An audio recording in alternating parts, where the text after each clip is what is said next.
వాడంతట వాడు మళ్ళీ అందులో నుండి బయటికి వెళ్ళిపోతే తప్ప ఆ మార్గములో ఉన్నంత వరకు మనిషి కాదు కదా, దెయ్యం కాదు కదా, సాతాను కాదు కదా, ఏ శక్తి కూడా ఆ వ్యక్తిని ఇంకా ముట్టలేదు. ఆ మార్గములో జాగ్రత్తగా నడవాలి. మార్గము, సత్యము, జీవము.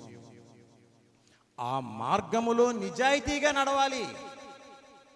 అప్పుడు జీవములోనికి ప్రవేశిస్తాడు. అది దేవుడు చెప్పినటువంటి మాట, ఆయన ఇచ్చినటువంటి రక్షణ భాగ్యం. ఆ రక్షణ మార్గములోనికి ప్రవేశించాలంటే ప్రతి మనిషి ఒక పని చేయాలి. ఏంటంటే ఖచ్చితంగా దేవుని మందిరములోనికి రావాలి, ఆయన వాక్యాన్ని వినాలి, ఆయన్ని నమ్మి మారు మనస్సు పొందాలి. ఏంటి మారు మనస్సు అంటే, దేవా నేను సాతాన్ని నమ్మా, ఇక నమ్మను, మిమ్మల్ని నమ్ముతా, ఎట్టి పరిస్థితుల్లో వాడి జోలు తీయను, వాడి దగ్గరకు పోను, మీరు ఏది చెబితే అది చేస్తాను, మీరు ఏ మాట చెబితే దాన్ని పాటిస్తానని చెప్పటమే రక్షణ పొందుకోవటం, దేవుని మార్గములోనికి రావడం. ఒక్క మాట చెబితే ఆ మార్గములో మనము ప్రవేశిస్తాం.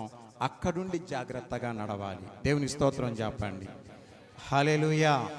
అలా నడుస్తూ ఉంటే ప్రతిరోజు నీ జీవితానికి కావలసిన ప్రతి మాటను దేవుడు అనుగ్రహిస్తారు. ఆ మాట ప్రకారము జీవిస్తూ జీవిస్తూ జీవిస్తూ వెళితే చివరికి మనము చేరుకునేది ఖచ్చితంగా ఆ నిత్యరాజ్యములోనే.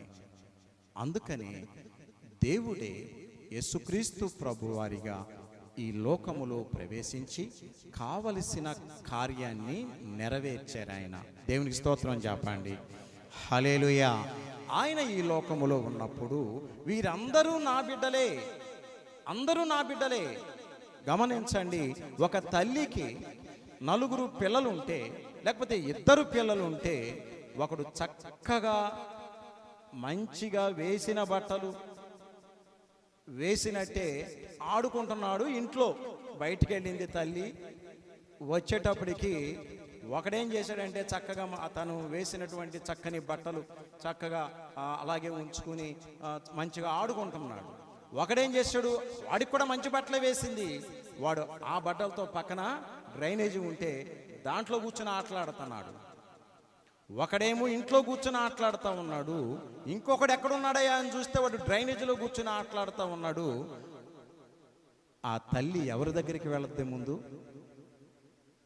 ఎవరి దగ్గరికి వెళ్తుంది?